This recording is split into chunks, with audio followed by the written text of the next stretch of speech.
Hello. Good evening. My humble self, Kofi Ali Abdul Yakin. A very interesting evening for me. I found myself arguing with AI before I came on air. So interesting. AI is arguing with me.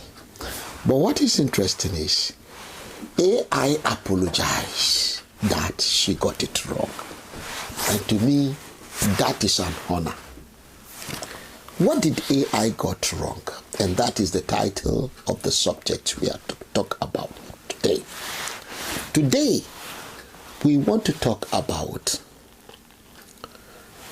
what we titled as West Africans form the ECOWAS to have a supranational law to serve all West Africans and their member states. That makes sense. What is the contention here? The contention is, as AI also said, that the European Union have got a supranational law. Therefore, the laws the EU make is binding on all states, her member states, and the people. And AI did recognize the fact that the European Union Parliament, which is a legislative organ of the European Union, where representatives of the nationals are elected on the basis of universal adult suffrage directly.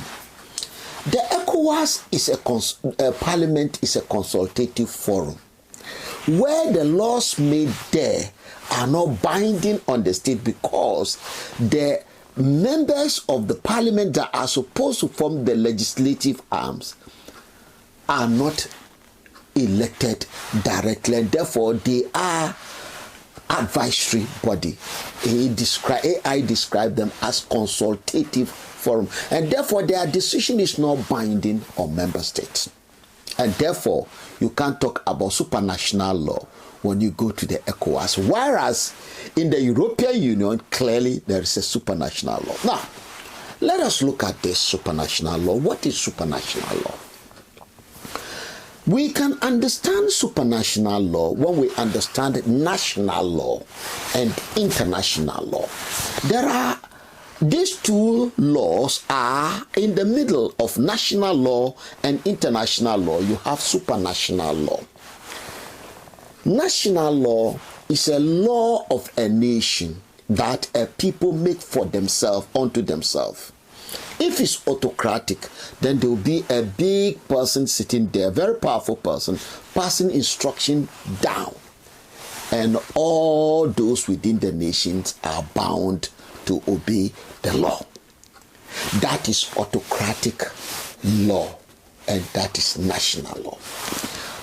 On the basis of democratic law, that is the law made by democrat on the basis of democracy, what you have is the most important body here in the democratic setting is the legislative arm. And therefore you have the executive arm, mostly the head of states, sometimes doubling up as the head of government, sometimes separated, where the head of states is different from the head of government, who is the prime minister.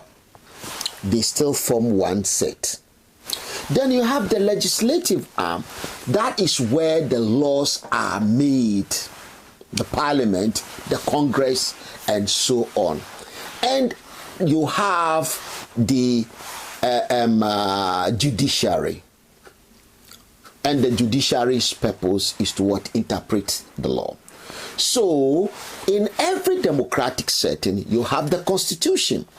The constitution, so the law of the states or of the nation, is a combination of the instructions of the constitutions and the elected members of parliament, and therefore constitutional law. Again, a lot of the autocratic system do have a constitution. The only thing they don't have, they have constitution where all their laws are coded. You don't change it anyhow. And then you have the executive and the head of state, and you have the judiciary. So the difference between the autocratic system and democratic system is simply the legislative organ of lawmaking added to the constitutional instruments. That is all the difference. Because, like I said, in the autocratic system, you still have the head of state. If it's a military rule, you have the head of state who is the general who took over government. If it is a monarchy, you have the king or the queen, and then you have down there, you have judiciary to interpret the law. The executive executes the law. And where you have democratic, but the democracy is under a king, then you are likely to have a prime minister who will act on behalf of the king, acting the business of government, in other words, enforcing laws and so on and so forth. Good. So, what we are seeing here within a national law, within the national law, here we are talking about a nation with its laws. The nations need to organize herself based on what the rule of law, and every nation has a rule of law. Every nation has its own law, and therefore the people are governed by that law. Whether the laws are changed in the midnight, or they are changed in the morning, or they are changed overnight, or the constitution and the head of state are the same, it doesn't matter. That is their law, and they live by it. Like you go to Saudi Arabia, they have their law. Whether it's the Quran, whether it's what, they have their law. And they have their head of state, and they have their judiciary. The legislature is always the problem. And that is why when Bagoum, we are talking about Mohammed Bagoum, we are talking about Niger, was removed by the military leaders, it turned out that, right, the legislative arm was wiped off as if it never existed. The judiciary of Niger is still there. The judiciary of Mali is still there. Maybe they will tweak and change one or two people. It's the same thing with Burkina Faso and Guinea. Their judiciary is still there. They are doing their job of interpreting the law. But this time, they will be working with decrees because there won't be any parliament, any legislative organ. Normally no election unless they want to start going towards democratic system. So in the democratic system, what is important is not the head of state. And it is not the judiciary. They are always there.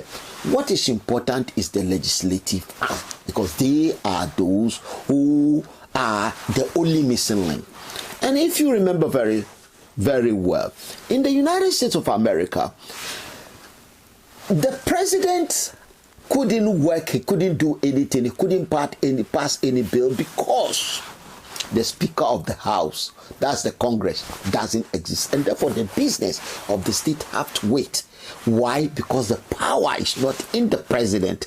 Although the president is seen to be active like a prime minister in his daily business of America, the power is actually in the Congress, the House of Rep and the House of Senate. That said about America, let's come back to what we understand to be national law. So national law are law made for a nation, a people who exist as a nation, they make their national law. And this law is very important because it's like what we were referring to as primary law. We use it every day. National law determines everything in the life of the citizen, everything. And that is why in a serious country, national laws are very, very busy. Now, so national law is always within the national boundaries, national borders. When you cross the border, now there is a problem. You are going into international arena. So you go into international law. In other words, when someone is crossing between Ghana and Togo, these are two countries just by its by one by the other side. As soon as a Ghanaian cross the border into Togo, or a Ghanaian cross the border into Benin Republic, or into Burkina Faso, or a Ghanaian cross the border even into Cote d'Ivoire, he has crossed international border. And that is a serious issue. There you start talking about different currencies and different rules and so on and so forth, which are subject to international rule. Assuming something happened today between Ghana and Britain, Cote d'Ivoire or Burkina Faso or Togo, that are her neighbors, cannot do anything. Nothing, because that is international law. So international law is law between two or more countries on international basis. Yeah, international law. So United Nations work by international law, and they are representative everywhere, are called diplomats. It's international law. There are international law. It control international trade, control United Nations. Every area you have the international law. Now, the international law is what we call the secondary law. It's not everyday law. And mostly, a lot of the time is between two countries. For example, when I'm traveling from Britain, from Ghana to Britain, the relationship between Ghana and Britain is direct because it's international. So Ghana can say no, Britain can say no, we don't want people from Togo, but we want people from Ghana. So they'll be treated differently. Why? Because of international law. The country where you are going to bilaterally directly deal with you, and they can say we do it or we are not doing it. We take more of you or we take less of you. That is on the basis of international law. Every country, Ghanaians can say, hey, we don't want British to come in. Yes, they can say, and they decide what to do with their life. International law. Good. The challenge here is not the international law. The challenge here is because the relationship between Ghana and a country like Britain, or a country like Germany, or a country like United States of America, or a country like China is the same as the relationship between Ghana and Togo, because the rules are international based, international law. And it can be very challenging. On the African continent, 54 states, what we do with one another are based on international law. And it's causing so much problem for these countries because of the sizes of each of them. Then the EU taught us that there is another thing, a way out, which the United Nations does recognize if we do it right. And that is what we call supranational law. Prior to the European Union having the legislative arm actively stopping to be what you call an advisory body in Brussels, then Luxembourg, now Brussels, the European Union Parliament voted directly by the people to start making what we call supranational law. Now it covered the whole of Europe. So when you come to Northern Ireland, relationship with a Republic of Ireland is international relationship because they are both are different jurisdiction. But the Northern Ireland, Republic of Ireland itself is a nation, so it has its own national law, like any one of the 27 member states of the European Union.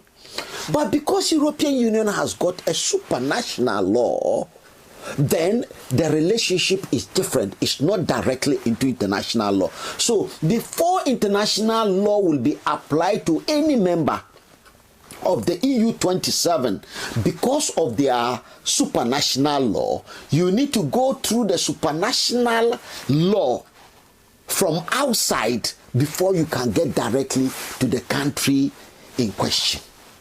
In ECOWAS, it's not like that. In ECOWAS, there is direct contact with each of the 15 member states. Directly. Why? Because we don't have supranational law at the level of ECOWAS.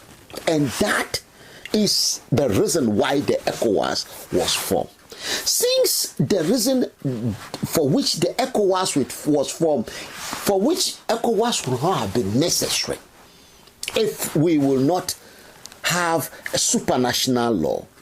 And everyone can see that the countries are struggling because their national laws are not competitive enough for these 15 countries to survive effectively and to be competitive within the international arena.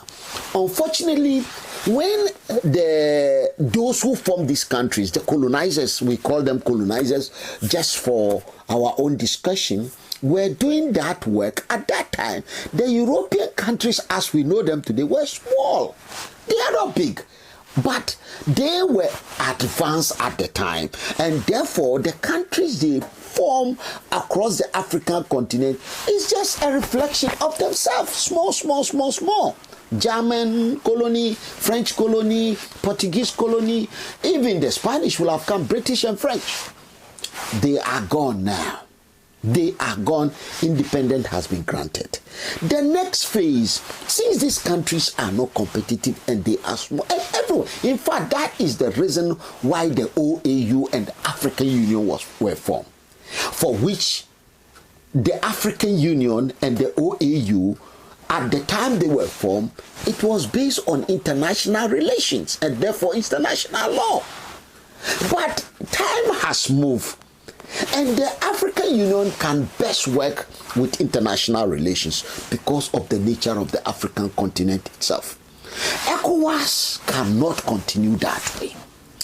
What ECOWAS needs is a supranational law like the European Union, and therefore, because, see, we have parliament. Why did we create the parliament? Yes, we have ECOWAS Court of Justice. Why did we create it? We have a commission. Why did we create it? We created this because these are critical instruments essential for supranational laws. We've even given our nationals, our citizens, passport to travel across. So, it is obvious that the West Africans practically want supranational law so that they can be cushioned. The day West Africans will have this supranational law, that will be the day BRICS will invite all of them as a bloc to join. Yes, because the BRICS is not an association of smaller nations. It's an association of big nations. China is big, Brazil is big, the only smallest one is South Africa. India is big, Russia is big. Right, so here we are, looking at our challenge. Why do we even have to go and join BRICS when we have not really created our own environment to make us competitive? So we have the problem and we have the solution. Here we are looking at critical issues because the world of consumerism is becoming more competitive, and we are aware a lot of the nationalists rather want you see, the nationalists prefer the national law in the middle of international laws. And with that, what do? They just want to be selling some raw material and be giving something to take care of their personal family. But that's not what we want. We want to do away with poverty. We want to be able to evolve and develop and do things that children will come in the future and be proud of this generation. What we need is a supranational law. The supranational law answers all our questions. What is the purpose of holding ECOWAS passport if it's going to be useless? For you to have a common currency, you need a supranational law. We need it. For us to have free movement of people and goods without too much bureaucracy on the way, we need a supranational law. That is why we form, under the 15 heads of states, we agree to have a common parliament, a regional parliament. We can't continue, brothers and sisters, to fool ourselves for a very long time. The obvious is here. My biggest problem is sometimes when you ask that, what are we waiting for? Mostly, people tell you that some people are stopping us from doing what we want to do. How is anyone stopping West Africans from taking their destiny into their own hands that will be able to convert our own natural resources into finished goods? No one. The only thing, because there are two things. Either someone is stopping us or we are ignorant. Ignorance can make people want something desperate, but they don't know how to do it. It's different from they know what to do, but somebody is stopping them. No one is stopping us. We just don't know what to do. I believe we don't know what to do. If we know what to do, nobody can stop us. In this ECOWAS, we can make this big difference. Now, before I proceed, I always take the opportunity to introduce to you our book, The Secret of Great Nation, Sovereignty. Sovereignty, The Secret of Great Nations, talk about so many things. What is a nation? How do national authorities evolve their authority and so on and so forth, their laws, their tradition, their history, their politicians and so on. Please visit our website on www.ecdra.org and get yourself a copy. Thank you very much. Now, moving on. It is very clear that we are in West Africa are the cause of our own problems. We are the reason why we are crossing borders, and it's so difficult. It's easier to move from West Africa to Europe than to travel within West African countries. It's really a problem. We can't trade. We trade more with those from outside than inside. All these things are things that the supranational laws will address. The United Nations never told us not to have our own supranational law. Look at what is happening in between Israel and Palestine. The only reason why Lebanon cannot go in without America coming in because of they are all having national law. Saudi cannot go in. All of them are tied by the national law. You cannot attack any country in Europe and EU will be sleeping. They will jump on it using the supranational law. So in the international arena, the stronger get advantage. The weaker nations, both are using their law. Whatever you see America do today is by law. Whatever you see Israel do today is by law. And whatever you see the Palestinians are doing is by law, international law. International law. So within the 15 states of the United States of America, they use supranational law. Each state has got its own law, and they are the powerful. So Lebanon cannot join the war. Egypt cannot join the war. They can't join the war because they are scared of United States of America, because they'll be violating international law and America will punish them. But if they have got what we call supranational law, because you can hear all of them shouting and crying that stop the war. And why do you sit down begging at the United Nations, begging, appealing at the United Nations that you want to to stop the war, and there's nothing all of you can do. It has to go because each of you has got a national law, and none of you is covered. You've not created the umbrella law, the supranational law. Now look at Ukraine and Russia. If Ukraine joined the European Union, the supranational law of the European Union will protect Ukraine. It has nothing to do with NATO. No. The EU law protect, supranational law protect all the EU member states directly. And for Ukraine to join the EU, then there is a problem for Russia. It's not about NATO. NATO is just like all the EU 27 are already in NATO, plus even Turkey. That is not the issue. Attack on one is attack on all of them. Still, it's not an issue.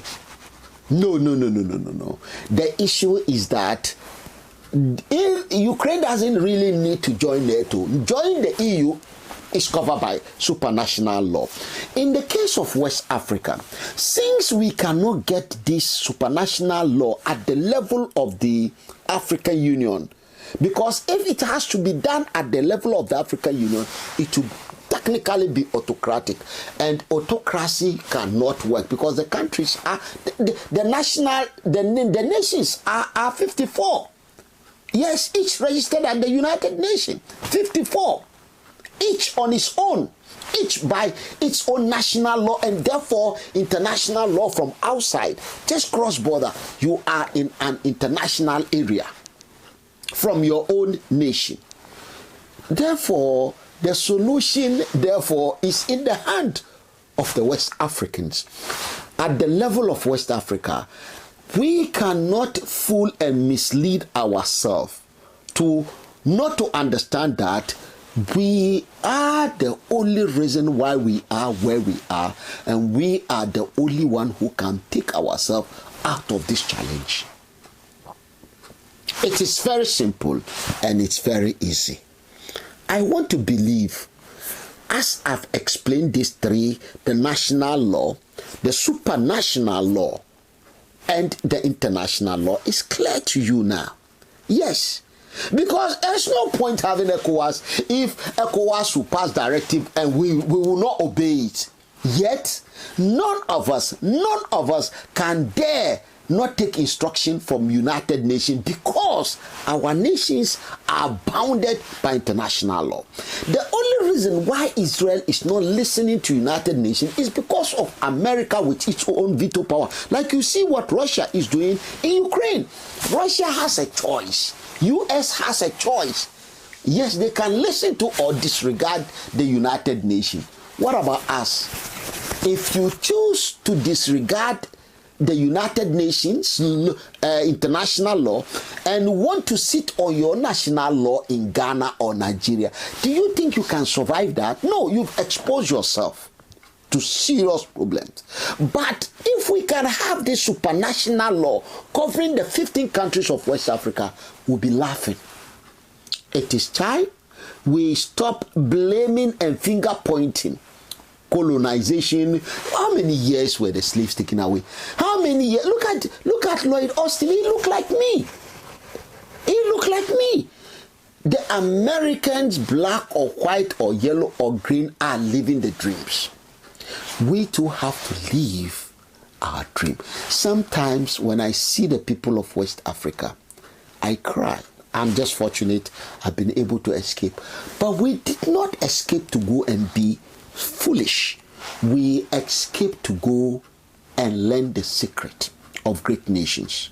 And it's time we get the people on our side and change destiny. I hope you've come a long way. And I want to encourage you. Watch Professor Lumumba's video. Watch them carefully. Please and please. Watch a lot of his video. He talks about international law at the continental level, international law for the regional bodies, and national law for each of the countries within which he wants democracy to work. A very expensive thing. With poverty, he wants democracy to work. But that's what he preaches. Also, I'm talking about PLO Lumumba. Also watch Dr. Arikana Chihombori Kwaus. Watch a video. You again realize that she's saying the same thing like Professor Lumumba, telling us stories. How Niger will fight France. How will Niger fight France? Alone? Hammer, we should be dreaming. We should be dreaming. France is under the supranational law of European Union. Niger is on its own because the ECOWAS is not having a supranational law enough to defend Niger. ECOWAS cannot even defend the office in Abuja. Talk less of even toilet cleaning in Abuja. It's difficult for ECOWAS. It's always filthy. I learned. Let us change this. It must mean something. And again, watch the video of Malema in South Africa. Among these three, you'll be picking something. You'll be picking something. But one thing you also be learning from these people is they are more interested in the skin color. That's one common thing to all of them. I'm black. Everybody hate me. Everybody don't like me. Everybody cheat us. And I'm African. In fact, they will be alternating the word Africa and black. You don't even know which one they are talking about. In West Africa, we don't have problem with black and white. We don't. In West Africa, we are fine. In ECOWAS, we are fine. We don't have problem with French and English as our language or Portuguese. We are fine. The most important thing is for us to communicate and understand each other and be able to move on to solve important problems of justice relating to food, clothes, house, healthcare, education, job for more, justice for all. We don't have a choice. Please go and make sure you subscribe to our channel so that anytime we release a new video, you get a copy. Share them with your friends so that more people will watch our videos.